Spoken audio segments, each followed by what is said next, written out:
What it is, what it doing, how the hell are all of you? It's yours truly, Petra. Fucker back with another mother love. You already know the deal. Grab a smoke, grab your drink. I'm rocking with your boy because we back with another one. Now, we've heard some real outrage when it comes to people being removed abruptly from restaurants that demand vaccine proof or yada, yada, yada, right? And a lot of the uproar isn't always on the side of the people that are being kicked out. Most of the time, it's on the side of, I guess they would say, science. You know what I mean? But that being the humdinger, per se, because the left and a lot of people that are extreme vaccination would prefer you to have 25,000 shots, 60,000 boosters, and still be ready to get more. Now I know that's exaggerating on an imaginary massive scale, right? But that's what it seems like. And the MSNBC host that I spoke about, man, I don't want to butcher his last name. He filled in for Rachel Maddow the other day. I can't remember on what it was, but I know he said something stupid. Because I talked about it, and he wasn't like the main piece. He just was a part of the piece, baby. You know what I mean? But this piece involves him. MSNBC anchor says his family was denied entry into an NYC restaurant because 4-year-old daughter was unvaccinated. Now, the article goes responding to a Twitter user, all that, da-da-da-da. Now, this is from Fox News. So, it's kind of, they're just going off of what he said in the beginning right here. This is his Twitter, and we're going to get to that. And then this is, I believe, where the article actually starts. So, it says the MSNBC told another Twitter user, if public health officials want to shut down restaurants to avoid the spread and hospitalizations, that's their call. But why is the restaurant banning unvaxxed kids when I literally can't get her vaxxed? Where is the science and data that backs up that decision, or is that irrelevant? Now, I don't mean to be a dick to him, but your kid, I'm sorry, Playboy. If they could get it under 5, they would. Believe that, and I bet you would support that, and I bet you would put your kid up to that. But this is funny. You know what I mean? He goes right here, and just be clear, everyone else with me was vaccinated and or boosted and or had COVID. Me, my 4-year-old daughter has had a letter from her doctor stating that she recently had COVID, but they didn't care and they only offered us to sit outside even though they were seating customers indoors. No special treatment, homie. Like, let's keep it a buck. You cannot be getting on everybody else's ass when they get booted, right? And then you're like, well, my kid, we're about the science, rah, rah, rah. If your kid just had COVID, why would they want to bring that in? Could she not still have it? Could they not still have it? I mean, I don't know what the kid is. I'm not blaming even the kid. I just think the dude lives in a mound of hypocrisy, in a mound of double standards, in an amount of imaginary land that he thinks he's somehow right when he's clearly off his rocker. I don't care if a kid is vaccinated, unvaccinated. I don't give a fuck if they're sick. Let them little mother lovers run around and have a blast and live their life. Because the only thing that happens is, as we see in that video with that other boy that was unvaccinated or whatever, didn't have paperwork, and it was going to kick him out. You traumatize kids when you do that shit. So is it right? Hell nah.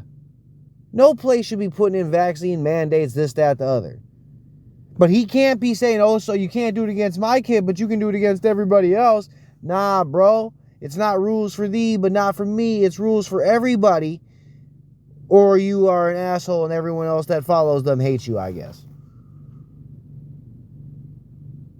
You know what I mean? But if you want to play in NYC, you got to play by NYC rules, right? And speaking of that, Eric Adams right now, the new mayor that unseated Bill de Blasio right there, vowed to keep outgoing Mayor Bill de Blasio's vaccine mandate to visit businesses in place. That is not good. We are going to keep that in place, Adams said at a press conference when he asked about Bill de Blasio's controversial coronavirus vaccine mandate. We spoke with our business leaders today and let them know we're going to keep that in place. Again, you want to live in a place, especially when he's like, my kid's 4 years old and had it. Why did they only offer us to sit outside? But we could have sat inside. Why'd they only offer us to sit outside? You know what I mean? Nah, man, you can't get special treatment. And Eric Adams is making damn sure of that. If the whole party's not vaccinated and can show proof, then no one gets to go in, homie.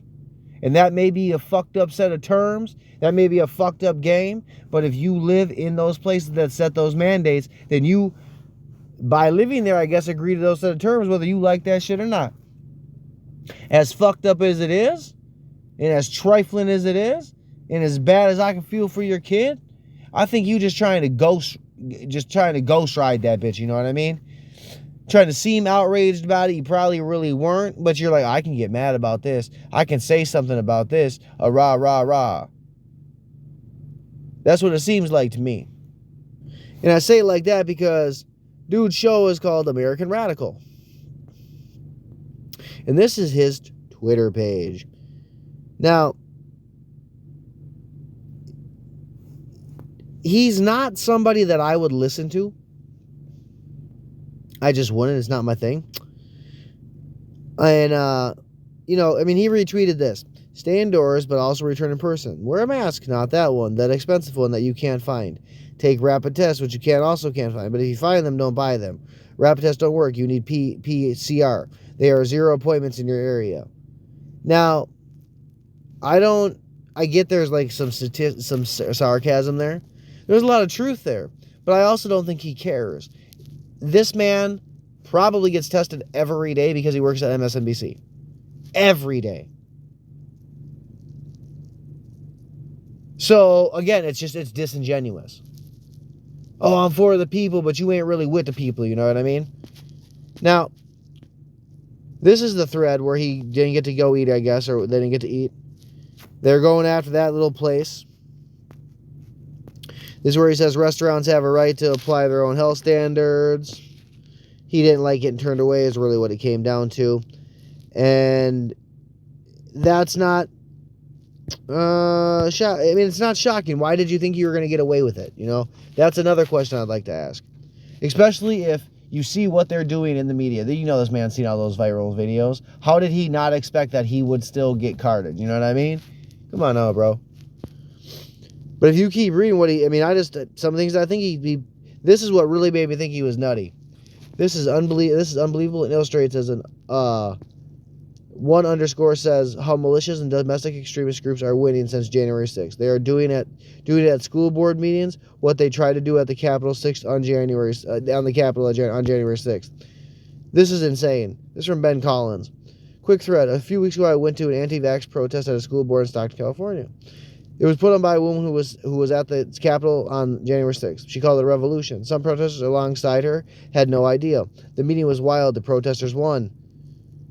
This is Denise Aguilar, who runs the group Mamalitas and Freedom Angels. She was in D.C. on January 6th. After the riot, she said, we stormed the Capitol. The Patriots broke open the doors.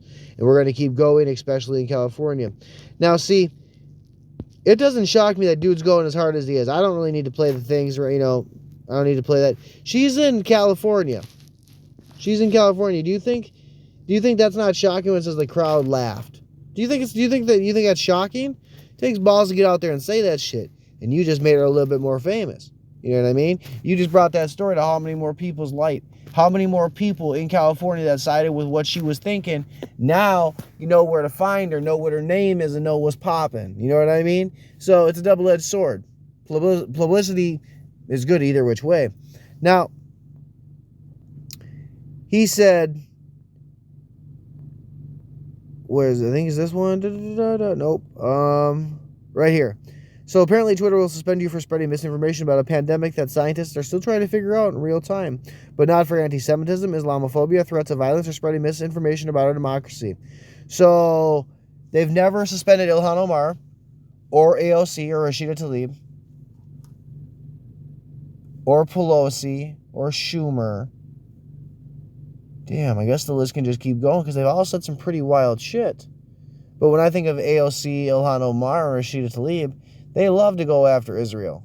They love to talk a lot of shit, especially when it's, how to say, gotta read between the lines type shit. You know what I mean? And it's blatant. It's blatant what they mean. Like when Ilhan Omar said it's all about the Benjamins. She was being mean, hateful. But yet that went almost unnoticed, right? Come on now. Stop playing, Bubba. And then he goes, then they're happy that Marjorie Taylor Greene is gone. Can't stand her at all. You know, they hate her. They hate Marjorie Taylor Greene, dog. They're happy she's gone. But see, Ilhan Omar should be gone too, because she said some pretty heinous shit. But no, they won't hold her accountable. And then this right here, my look back at America's reckoning with racial justice in 2021.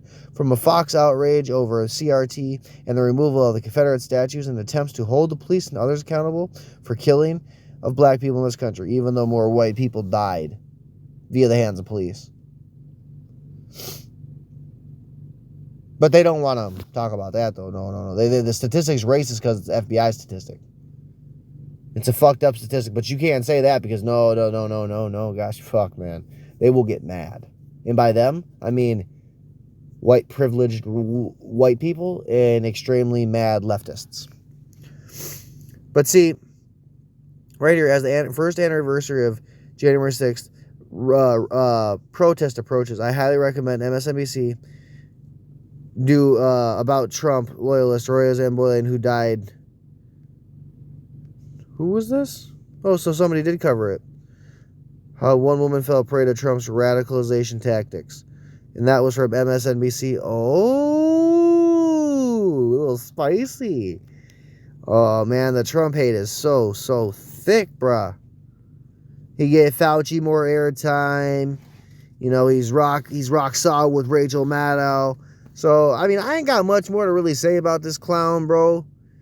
But, like, he is a joke. He's just a joke. I think he's looking for some sympathy right now, especially in the face of, I guess in the face of his show probably not beating anybody on Fox or Newsmax, but they don't want to talk about that.